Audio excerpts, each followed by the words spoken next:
Is your mobile data turned on but the internet is not working on your phone? Don't worry, this is common problem and you can usually fix it few simple steps. First, check your mobile data is turned on. Open your phone settings and make sure the mobile data option is enabled. Also check if you have good network signal. If the signal is very weak, move to another better coverage. Next, turn on airplane mode for about 10 seconds and then turn it off. This can refresh your mobile network connection. If that doesn't work, restart your phone. A simple restart can fix temporary network problem. You should also check your mobile data balance or internet package. Your data may be expired on you, may have used all your available data.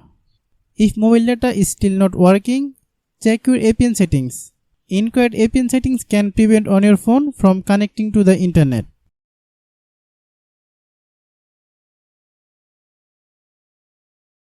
You can also try resetting your network settings. Remember this may remove saved Wi-Fi password and Bluetooth connection.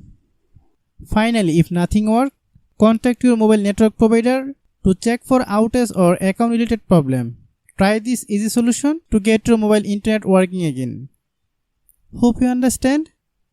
I have a request, if you are new to channel, please subscribe and stay with us. Thanks for watching.